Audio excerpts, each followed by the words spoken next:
BA प्रथम वर्ष के सभी छात्रों का कैलाशवासी रमेश वरपुड़कर महाविद्यालय के हिंदी विभाग में सहर्ष स्वागत है। तो दोस्तों, आज हम ऐच्छिक हिंदी नाटक तथा एकांकी प्रश्न पत्र क्रमांक 4 इसके अंतर्गत नाटक अभंग गाथा,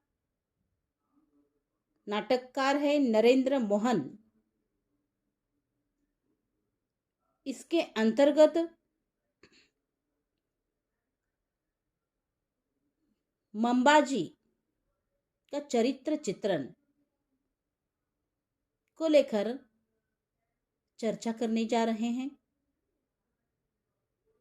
तो अभंग गाथा नाटक का एक पात्र मंबाजी है। तो मंबाजी अभंग गाथा नाटक का प्रमुख खल पात्र है, जो संत तुकाराम के जीवन में विभिन्न प्रकार की परेशानियां उत्पन्न करता रहता है। मंबाजी ऊंच नीच तथा वर्ण व्यवस्था का हिमायती है। तो दोस्तों, तुकाराम द्वारा अपने अभंगों से लोगों में आती हुई चेतना से उसके अधर्म एवं अनीति के इमारत की नींव हिल चुकी है। इसलिए वह यथा समय तुकाराम का हल निकालने का प्रयास करते रहता है। और इस तरह से मंबाजी खुद को श्रेष्ठ तथा अन्य को क्षुद्र कहता है। तो यहाँ तक ही नहीं, बल्कि उसका व्यवहार भी अनीति से ही भरा हुआ है। तो दोस्तों, नाटक के तीसरे दृश्य में ब्राह्मणों, मंबाजी और तुकाराम के संवादों पर आधारित नाटक का तीसरा दृश्य देखिए। उनके संवादों के द्वारा तुकाराम की सामंतवादी दृष्टि को प्रस्तुत करने का प्रयास किया गया है। तो देखिए, इस नाटक में तुकाराम की समतावादी दृष्टि को प्रस्तुत करने का प्रयास किया गया है। वर्ण व्यवस्था की आड़ में ब्राह्मणों द्वारा अन्य वर्ग का किया जाने वाला शोषण हो या केवल ब्राह्मण वर्ण में जन्म लेने के कारण उनके बुरे आचरण पर तुकाराम के विचारों को यहाँ प्रस्तुत किया गया है। वर्ण व्यवस्था में जब ब्राह्मणों की श्रेष्ठता की बात मंबाजी करता है, तब तुकाराम उसे कहते हैं, हाँ, तुम्हारे मुंह से बड़ी बड़ी गालियों की झड़ी बरसती है, तो तुम्हारा ब्राह्मणत्व का तेज कितना फैलने लगता है। कीर्तन में स्थित गायकों की ओर संकेत करते हुए मंबाजी कहता है, इनके भरोसे संत बने हुए हो। तब तुकाराम कहते हैं, तेरे जैसे पेट पुजारी महतों से ये कहीं अच्छे हैं। मैं इनके साथ खड़ा हूँ जात पात, वर्ण बंधन और दास्ता के विरुद्ध।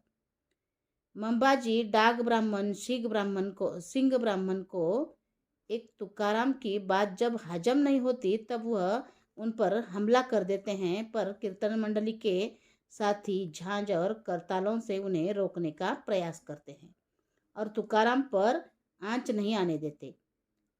उतने में वहां पर शेख मोहम्मद बदहवा स्थिति में पहुंचकर किसान गणपत और माधव की कत्ल होने की खबर देता है।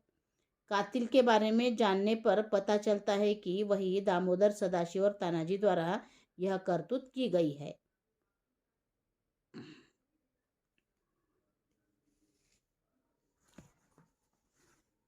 तो इस तरह से मंबाजी यह खल पात्र है और खुद को श्रेष्ठ तथा अन्य को शूद्र कहते रहता है। यहाँ तक ही नहीं, बल्कि उसका व्यवहार भी अनीति से ही भरा हुआ है। वह तुकाराम के घर अपने व्यक्तित्व की विशेषताओं को व्यक्त करते हुए उसे कहते हैं, अरे धूर्त, 5 के 25 बनाता है, 25 के 500, ऊपर से ब्राह्मण कहलाता है।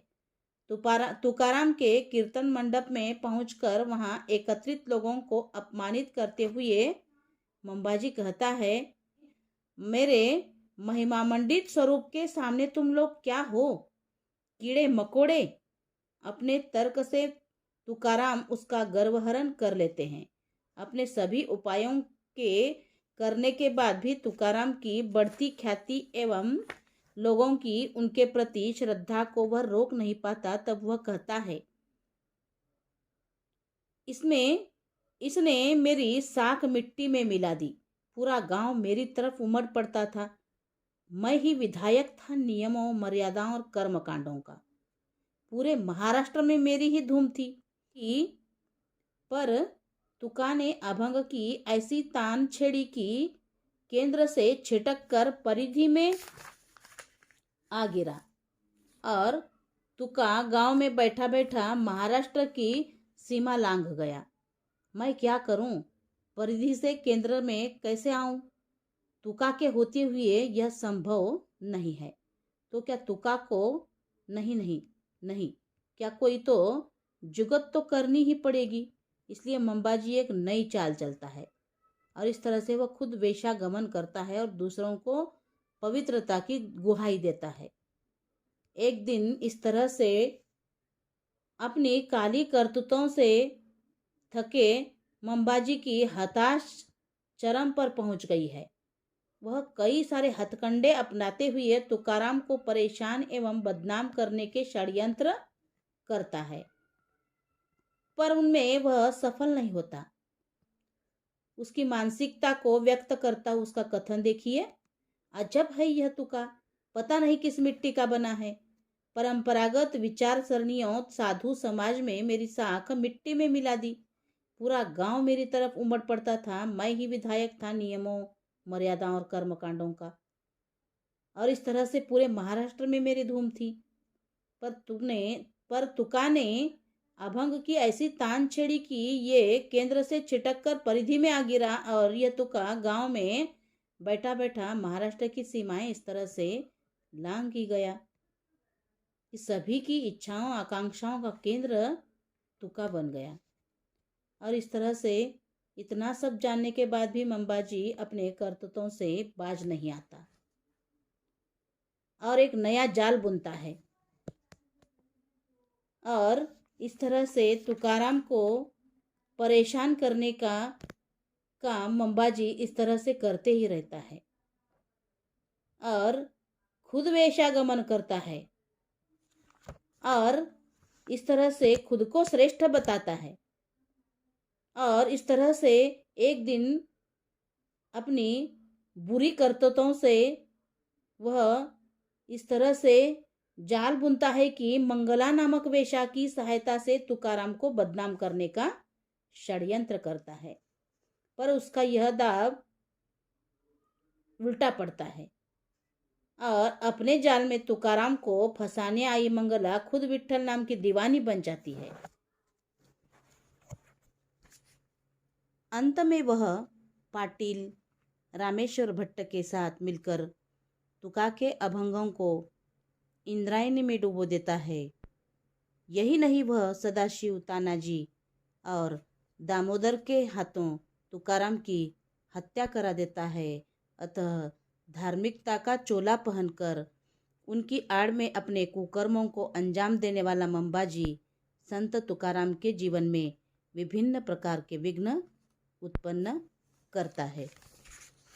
तो दोस्तों, इस तरह से नाटक का जो अंतिम दृश्य है, इस दृश्य के आरंभ में 2 वारकरी के संवादों द्वारा 2-3 दिन से लापता तुकाराम की चर्चा को प्रस्तुत किया गया है। उसमें डिंग ब्राह्मण और सिंह ब्राह्मण आते हैं।